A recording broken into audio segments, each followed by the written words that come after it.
passive income dito sa PayAsian. Kasi itong PayAsian, merong dalawang uri kung paano kayo kikita ng malaki. Actually, itong company na to, bago lang sa market, at the same time, napakaganda at napaka-promising nitong company na to. Now, share ko sa inyo ng mabilis para mas maintindihan nyo siya kaagad. So, alam ko naman na excited kayo, gusto nyo agad malaman kung paano yung kitaan at paano kayo kikita rito. Okay? So, isa sa mga gusto ko rito sa Kompla na to, ito yung tinatawag natin na passive. Okay? Sa passive income, ito yung sinasabi namin na wala kang gagawin. Okay? So, paano mangyayari yon? So, first, bigyan ko kayo ng sample. Bibili tayo syempre muna ng package. Okay, yung package natin nagkakahalaga as of now ng worth 5,975 pesos. Okay, so ano yung maganda yan? Ang kapalit niyan, magkakaroon kayo ng tinatawag na 1,040 pieces ng Peya. What is Peya? Si Peya, ito po yung tinatawag nating coin. Okay, ito po yung coin natin dito sa PayAsian. Okay, so the question is, paano ko kikita dito sa Peya o sa PayAsian sa entry ko ng 5,975 pesos na walang gagawin? Okay, so simple lang, katulad ng para ka lang din naglagay ng pera sa bangko, pero mas maganda nito, mas na-appreciate natin ang value dito. So first, kailangan natin ng itong 1,400 Peya coin na nakuha natin. Kailangan muna natin siyang ang tawag dito is block funds. So, paano mangyayari ba block funds? Meaning, itong 1,040 Peya natin is kailangan muna nating i-block. Okay? Kailangan natin siyang i-block for 6 months. Ayan. Okay? So, anong petsa natin ngayon? Today is September. Bilang tayo, September, October, November, December, January, February, March. Okay? So, binulak natin itong 1,040 natin na Peya ngayong September. Ayan. So, meaning 6 months, after 6 months, kailan yung 6 months? Is March. Okay. So, paano kakikita rito? Okay. The September ngayon, ang current value ni Peya as of now is 0.099 US dollar. Okay? Sa makatuwid, kung convert natin sa peso mamaya na. Okay? So, paano kakikita rito? Wala kang gagawin. Current value niya nung itong September is 0.099 na meron kang 1,040 na Peya. So, meron tayong tinatawag dito na funds available. Okay? Funds available. Then, meron tayong tinatawag na funds balance. Okay? So, sabi ni company, kapag ginawa natin is binulak natin yung funds natin for 6 months, meron tayong kagad makukuha rito na 30%. Ayan. So, kung titignan natin, 30% nitong 1,040 is equivalent to 312 Peya. Okay? So, dito pa lang, kung titignan natin, kumita ka na actually. Bakit? Tingnan nyo po funds available mo is 312 plus funds na balance mo before nung bago natin binulak is 1,040. So magkakaroon ka rito ng tinatawag na total funds. Okay?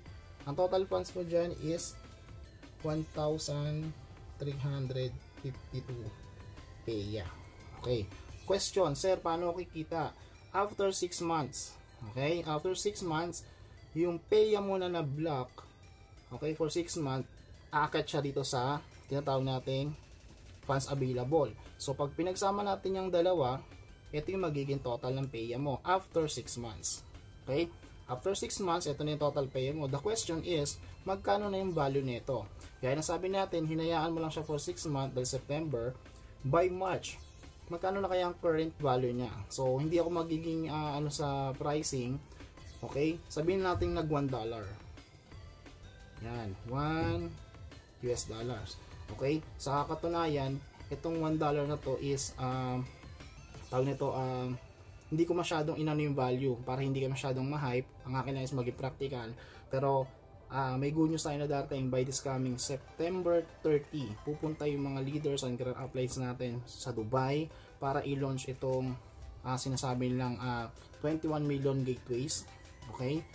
Actually, di ko pa naintindihan yung gateways na yun, pero good news yun. Then, ino-launch dito yung maraming good news ay ino-launch. So, expected natin na kapag may ganong launching na nagaganap, current ng value ng coins natin is possible na tumaas. So, the question is, paano ka kumita rito? After 6 months, sabi natin, by March, nag $1. Pansinin nyo, paano kayo kumita? So, $1, ito yung total pay na nakuha mo. After 6 months, i-times natin sa $1. Okay?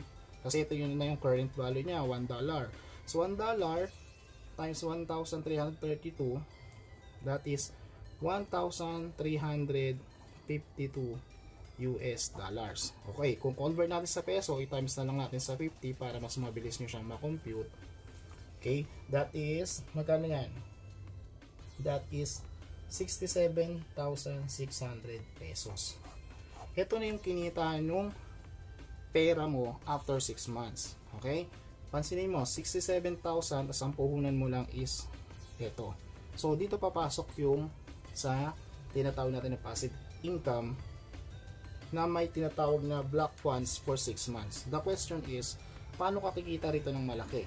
Simple lang, napakasimple lang. O kunyari, ito na yung kinita mo after 6 months. Meron ka ng 1,352 US dollars. Okay? Sample.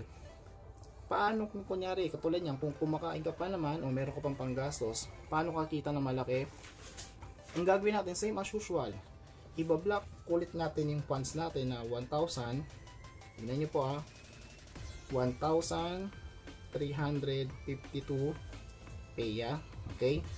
Same as usual, gagawin natin is iba-block natin ulit yung funds natin for 6 months. Okay? For 6 months. O kailan yung 6 months na yun? March. Okay? Yung March, ang current value niya is $1. Okay? $1 yung current value niya. So, same din dito, kung magkaroon tatawag dito na funds balance, ito yun. Then, magkakaroon ka rito ng funds available. Okay? Then, because choose mo na maging i-block itong funds mo na natitira, so same as usual, bibigyan ko ulit ni company ng 30% nitong binlock mo na pay mo. So, ang 30% ng 1,352 is 405 peya. Okay? So, paakit yan dito sa may taas mo, sa may funds available. Now, ang total funds mo na niya, pag pinagsama natin, okay, that is 1,757 peya. Okay, ito na yung total ng peya mo. Actually, di ka pa lugi. So, sabihin ulit natin, after 6 months ng March, $1. Then, 6 months ulit niyan by this coming September, magiging funds available mo na siya, akit na ulit siya yun dyan. So, sabihin natin, na-launch na yung sa Dubai, okay na siya, may mga good news na ginawa si company, then from $1, sabihin natin nag-predict tayo na $3 siya. After 6 months ulit after 6 months. So, kukumpitin natin yan, ito yung total funds mo, 1,757 peya times $3, magkano yan? That is 5,200,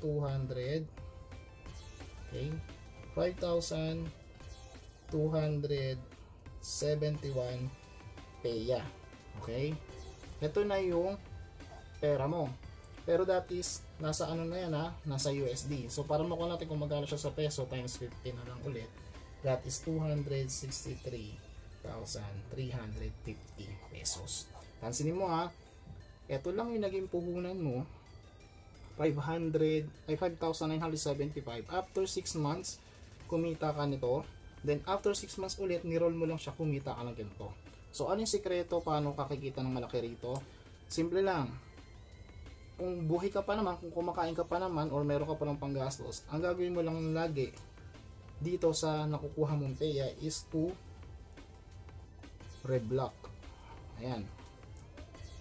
Reblock funds. Ito yung ginagawa natin na binablock natin yung peya natin for 6 months, then para kumita siya ng